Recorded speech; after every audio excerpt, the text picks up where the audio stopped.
We are going to go back to that other calendar in just a moment, but I wrote this out. So let's just assume that I'm wrong. Let's assume it is a Friday crucifixion and it's Palm Sunday and Easter is a Sunday. Let's just assume all of that. So God cannot lie, His word is true. And keep in mind that when Jesus was alive, all they had was the Old Testament. The Gospels weren't written. So if you're thinking, well, we can only use what it says about the crucifixion in the New Testament, it wasn't written down then. Okay? So let's just assume that I'm wrong. Let's assume it is a Sunday, because when I say that Jesus was crucified on a Wednesday, I know that that's probably shocking. But the math doesn't work with a Friday, but let's just assume I'm wrong. Let's go back to Exodus 12:3. Speak to all the congregation of Israel, saying, on the 10th of the month, every man shall take for himself a lamb, according to the house of his father, a lamb for a household.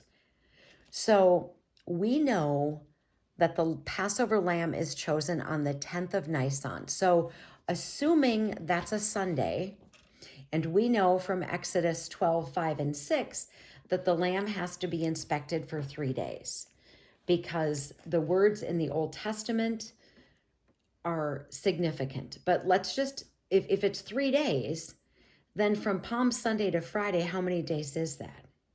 It's not 3 days. It's more than that. So it cannot be a Sunday to a Friday, just with the math. So we're going to go back to that other calendar now. I've got a couple other things here that we want to look at, and we're going to complete this today. Okay, let's go to John 12:1.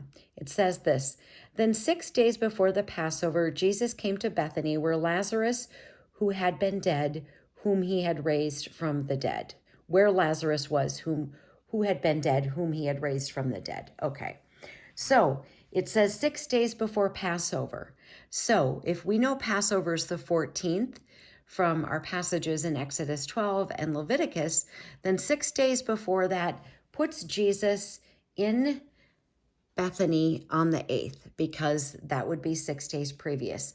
Now, Jesus is going to have to go to Jerusalem because he's male, and he has to get there. So the distance between Bethany and Jerusalem is over 6 miles, and they have to walk. Now, I'm fairly certain that along Jesus's way, there would be people talking to him. He is the Messiah. But it says in this passage in John a little bit in verse 2 that they have a supper. And so we know that if they're eating, he's got to go the next day. Okay.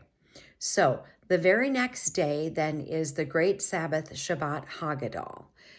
Sometimes in the Jewish faith, there are more than one Sabbaths during a week, as we know when we look at the week of Passover, because the next day after the Passover is the first day of the Feast of Unleavened Bread. That is a Sabbath. There's also the weekly Sabbath. So when these passages in the scriptures in the New Testament speak about the Sabbath, there isn't just one Sabbath that week. If people were looking at and reading the Old Testament, they would see that God commands these other feasts and festivals, and those days all have to be used in accordance with what we know from the New Testament. You cannot just use New Testament passages and then think that you can get there, because in the week of Passover, there's actually 2 Sabbaths. So this is something that's just really, near and dear to my heart, because this is something that a lot of people will argue with you about, and that's fine. But then what is their response? What answers do they have? Because we know it tells us in Mark 15, verse 42, when it's talking about Jesus being buried in the tomb, that it says, now when evening had come, because it was the preparation day, that is the day before the Sabbath, there are 2 times in that week that they are doing preparation prior to the Sabbath. We have a Sabbath on Thursday, which is the first day of the Feast of Unleavened Bread, and then we have a Sabbath on Saturday. So that would be a Friday. Armor up, we ride at dawn. May God bless you as always. Have a great day.